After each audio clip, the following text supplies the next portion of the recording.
amendments in just a bit, but let me actually go across to Mr. G.V. Nageshwara Rao, MD and CEO of IDBI Federal Life Insurance, to get a sense of what today's insurance boost really means for the sector. Sir, your comments? No, I would say that the most commendable thing is the commitment that the Finance Minister has displayed in reviving the fortunes of the life insurance industry, which has been witnessing a decline in sales now for 3 years. And this really shows his commitment to increase the flows of savings into life insurance products. I think that is the most important signal that the Finance Minister has given. And on behalf of the industry, I would beyond mere sentiment or signal, do you really think that this can actually help revive the insurance industry? Are the measures good enough? Are you happy with what has been announced? I think there are at least 3 measures, so I think will have a significant impact. The first is that the Finance Minister has stated that there will be a separate tax exemption limit for the customers outside of Section 80C for pension products along with the NPS. And I think this will be a very significant tax benefit which will see a lot of increased inflows into the pension products. And pension products actually some time ago accounted for nearly 30% of sales of life insurance companies, and I think it's a very important product. And I would see this as a very, very important announcement made by the Finance Minister in increasing the tax benefits available to insurance products.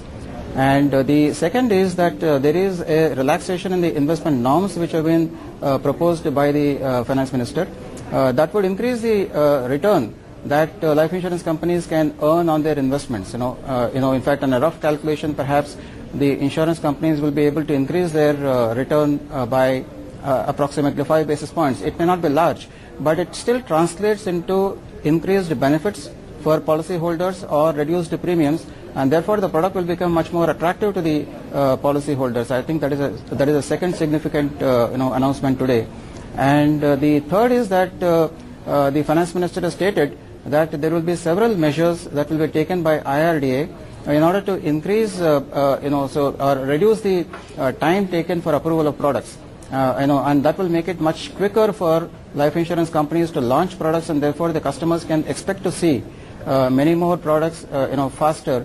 And all these 3 measures put together, I think would make a significant difference to the sales of insurance products.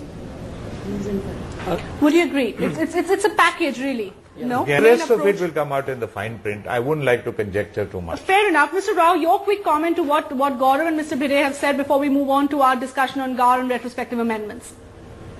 So I would completely agree that,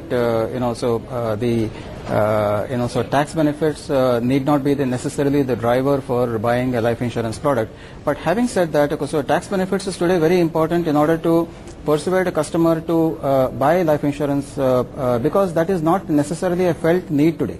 So which is the reason why, so you find that in the industry, a bulk of the sales of insurance products happens in the last quarter of the financial year because the tax benefits are an important driver for a customer to look for an insurance policy. Otherwise, it requires years of, investor education for people to realize the need for protection by themselves. And I think we are a developing market where the insurance penetration is just growing. And I think, so the tax benefits have an important place today in today's, stage of development of our industry.